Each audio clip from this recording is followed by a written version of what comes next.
Isso aqui é muito bonito para vender livro e para impressionar vocês. Mas eu quero tratar as pessoas. Então, o que eu preciso fazer? Preste atenção aqui. Vamos continuar com a dedução simbólica? Eu preciso mais um pouco de vocês.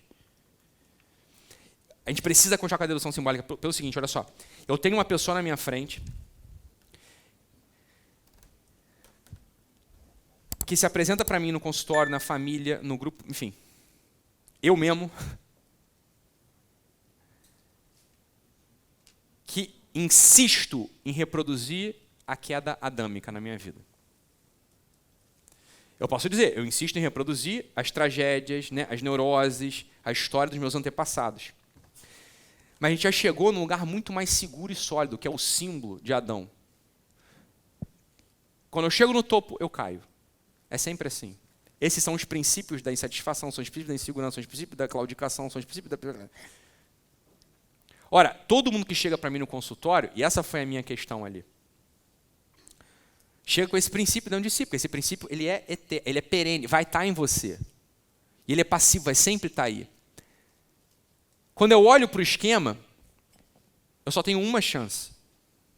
Eu só tenho uma única chance. Aprender a fazer pão. Porque se eu aprendo a fazer pão, eu consigo te ensinar a fazer pão, você para de cair. Pegou simbolicamente como é que a gente faz a dedução simbólica? Ora, o pão ele aparece na história mítica inúmeras vezes. Então, a gente tem inúmeros relatos do pão. O pão é um elemento tradicional simbólico. E aí eu preciso saber fazer pão. A primeira coisa que a gente vai perguntar é a seguinte, e não é uma pergunta tola, é uma pergunta que obviamente se torna tola, porque a gente já sabe a resposta. Será que o pão do qual o mito diz é o pão mesmo francês, é o brioche, é o croissant? É o pão da padaria? Não, porque por mais que eu coma este pão, eu continuo caindo. Então não é esse pão material. Eu vou ficar gordo. É o que vai acontecer. Não é esse pão do qual ele está falando. Então deve ser o pão, deve não. Certamente é o pão simbólico. Mas calma. Como faz pão?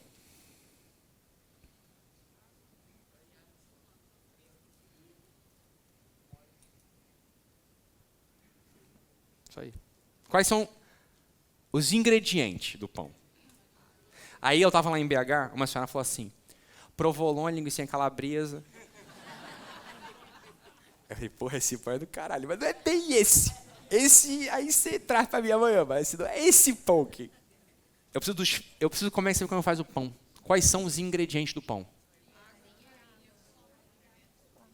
Quem falou fermento? Deixa eu falar uma coisa para você. Imagina que você é Adão. E você está caindo. Imagina que você é o povo hebreu. E o anjo demolidor vai passar na sua porta. Imagina que você é o fiel que peca e precisa da salvação. Imagina que você é o paciente repetindo as tragédias familiares. Você tem tempo de esperar o fermento? Não. Você vai precisar se contentar com um pão chamado ázimo. É o pão sem fermento. Então não tem fermento no pão. Por isso. Porque existe uma pressa da queda. Eu não sei se... Eu não posso continuar caindo. É por isso que o pão tradicional não tem fermento. A hóstia não tem fermento, o pão hebraico não tem fermento, o pão tradicional não tem fermento. É por isso. É símbolo também. Podia ter, fica mais gostoso, fica fofinho. Né? O fermento ele aparece na feitoria de outros pães tradicionais. Ah, vós sois como fermento na massa. É dito isso. Mas, ora, é um outro tipo de pão. Não é o pão que interrompe o processo de queda. Eles descobriram o fermento no processo de espera. Entende ou não? Então, o pão tradicional não tem fermento, não tem provolone, não tem calabresa. Não tem nem um fiozinho de azeite para dar a liga. Não tem nada. O pão tradicional é farinha e água. Ponto, parágrafo. Agora, como que é feita a farinha? Hã? Trigo. Como que você tira a farinha do trigo? Moe. Moendo. Como é que a gente moe o trigo? Hã? Com pilão, com a bilha, dentro do moinho. Não é isso? De qualquer modo, você tem que botar o trigo dentro de um cadinho, ou dentro da moenda, dentro do moinho, não é? Você põe num pilão, você põe num cadinho, né? E você joga uma bilha ali dentro, ou você vai com um pilão e moe, não é isso?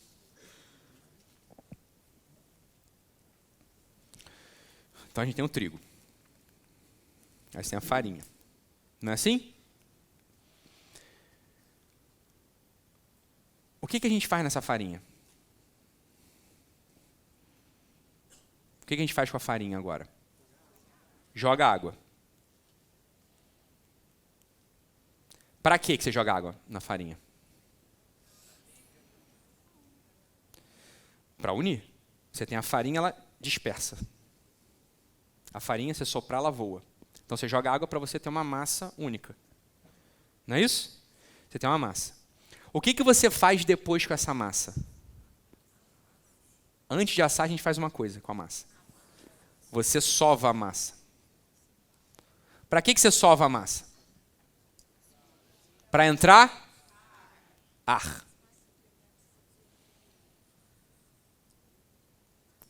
E depois que você tem a massa sovada, o que você faz? Você adiciona qual outro elemento? Fogo. E aqui em cima, você moe o trigo com a pedra.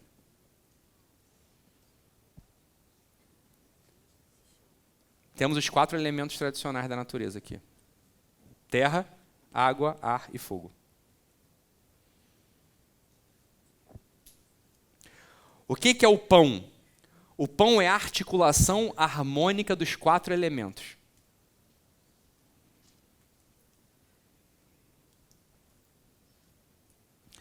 O pão é a articulação harmônica dos 4 elementos.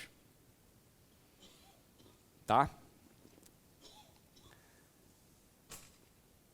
Então, quando, por exemplo, o sujeito que é católico ali, ó, você vai à missa e você vê o sacerdote levantando a hóstia, depois da epiclese, ali, obviamente, você tem ali é o próprio Cristo sendo elevado na crucificação, mas é também um domínio harmônico sobre os 4 elementos. Ou seja, as dispersões da natureza, elas estão harmonizadas agora, no pão. Isso é o princípio simbólico da feitoria do pão. Ou seja, eu preciso achar, eu já tenho os ingredientes para fazer o pão. Eu já tenho os ingredientes para fazer o pão. Eu preciso agora da receita.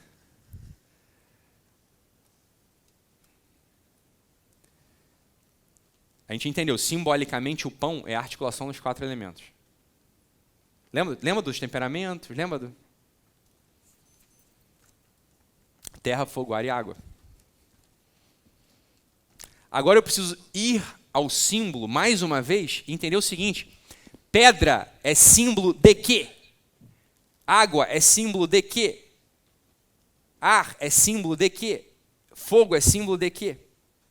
Porque, veja bem, eu preciso agora da receita. Eu preciso fazer com que o meu paciente faça pão.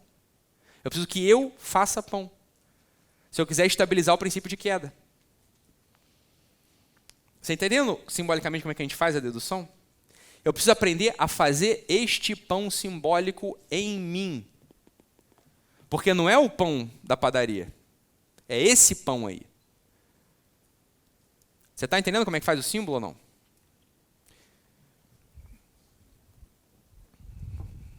Tá? Só se você quiser piorar o símbolo, quiser assim dar mais um... Como é que o trigo é feito? Você colhe o trigo, né? Mas como é que aparece o trigo? Você planta na terra, que precisa ser aerada, que precisa ter uma água que rega, que absorveu a luz do sol. O trigo também é a harmonização dos 4 elementos. Fogo, terra, ar e água.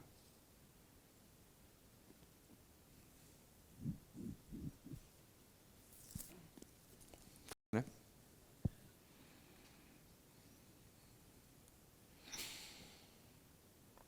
Só para... é isso. A gente só está na segunda camada, hein? O que é a pedra? A pedra é símbolo de quê? Estabilidade? Presença? Antropologicamente falando, a gente diz virtude. Força? Consistência? Porque é um símbolo, Cissa. O símbolo é sempre verso e reverso, lembra? A pedra no caminho. Apedrejar os pecadores. É sempre símbolo. Só que aqui para a gente vai pegar o símbolo da construção. O verso, né, simbólico da construção, e não o reverso. Mas tem razão, é isso mesmo. O pensamento simbólico é esse, é sempre verso e reverso. Né? Pedra. A pedra é a prática da virtude, a prática da presença. Lembra que eu falo isso sempre? Presença, a gente tem que estar presente. Presente. Presença, estar no lugar. Cumprir o dever. Então a pedra é virtude, presença. A água é símbolo do quê? Se a gente vai na tradição, a gente vê que a água ela serve para juntar os grãos dispersos do trigo, da farinha. Não é? A água, ela pega isso que está disperso e joga numa única massa que você consegue trabalhar. Agrega. Ou seja, ela apaga a dispersão e faz uma massa única que você vai trabalhar. A água é figura, é símbolo de uma prática chamada jejum. O jejum é isso, essa é a função do jejum. O jejum, quando você faz jejum, você dá unidade para o incômodo. O incômodo que aparece é fome. Essa é a função do jejum. É centralizar, exatamente. O ar, o que é? Eu já falei isso aqui. Oração. Calma aí que a gente vai falar daqui a pouco disso, espera aí. E o fogo? É isso aí. O fogo é o seguinte, olha, você tem uma massa que foi sovada, que tem trigo, que tem água, e você leva essa massa ao forno. E preste atenção que coisa interessante, depois eu falo disso, mas preste atenção que coisa interessante. Todos esses procedimentos, eles são interiores, hein? O forno é interior. Não é? Você enfia no forno, não é isso? A prescrição da oração é, faz oração em segredo para o teu pai que te escuta em segredo, não é isso? O jejum, que você não seja como os hipócritas que ficam tocando trombeta quando você jejua, mas você joga uma água na cara, chupa uma bala house para não ver que você está com bafo de jejum, e não, essa é a prescrição. Não conta para você estar fazendo jejum. Esmola, que a tua mão direita não sabe o que faz a esquerda, é sempre interior. É sempre uma prática interior. Isso para a gente vai ter uma grande vantagem, sobretudo para os ateus. Eu vou falar qual é a vantagem. E o fogo é a esmola, porque a esmola queima o que está sobrando. O fogo, ele queima o que está sobrando água, está sobrando impureza, ele dá a forma final para o pão. Tá? Aqui está a tecnologia de fazer pão. Virtude, jejum, oração e esmola. Isso é religião, Ítalo? Absolutamente não. Absolutamente não. Qualquer prática, tanto filosófica quanto estoica, quanto de qualquer religião, é isso. O que te incomoda? A oração? Isso. É claro que é, porque olha só. Imagina que você é uma ateia. A virtude você não vai discutir comigo o que é bom fazer. Porque é claro que é. O jejum você também não vai discutir. Porque é uma prática. A esmola você pode discutir, mas se você me segue, você já não vai discutir também. E o fato é que esmola nada tem a ver com você ser ateu ou não. Tem a ver com você entender qual é a prática da esmola ou não. É não julgar o outro. O problema é, Ítalo, eu sou ateu. Como é que eu vou fazer oração? Não é esse o problema? Deve ser de quem é ateu. Só que preste atenção, eu quero saber só se o ateu, ele é... Bem, se o ateu é analfabeto e implicante, é uma outra história. Porque oração não é você ficar indo lá com Deus, fazendo aquelas coisas na tua cabeça. Isso é pensamento. Eu não sei se isso te frustra com isso ou não, mas quando você acha que você está indo no Santíssimo Sacramento quinta-feira e fazendo oração, já está pensando. Pensar é uma atividade distinta de orar. Você pode pensar o que você queira, mas não é oração, é pensamento. A oração, sobretudo, é a leitura de um texto místico. Então, não concordo com isso. Eu acho essas orações tão mecânicas, não vêm do coração. Eu sei, meu filho, que teu coração só tem... Então é melhor que não venha mesmo. Lê o Pai Nosso. Então, mas eu não acredito. Não é para acreditar, é só para ler. Tu acredita na Folha de São Paulo que tu lê? Ela pode ser alfabetizado ou não. É só isso. Se você é alfabetizado, sabe ler, leia. Isso, é assim que faz pão. Você lê o Pai Nosso 2 vezes por dia, em segredo, o que é bom para o ateu, porque ele não precisa contar para ninguém que está lendo o Pai Nosso. É por isso que eu falei que é bom ser em segredo. Ele fica quieto na dele, ele só lê, ele é alfabetizado. Dura 40 segundos para ler um Pai Nosso.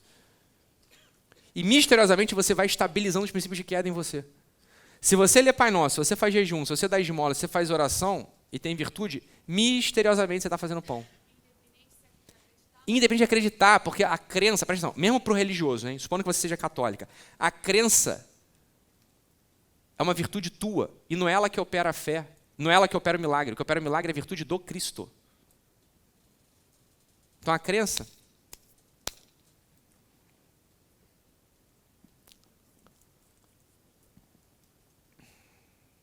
Você está entendendo ou não? Supondo que você seja religioso. Se você não é religioso, é mais fácil ainda.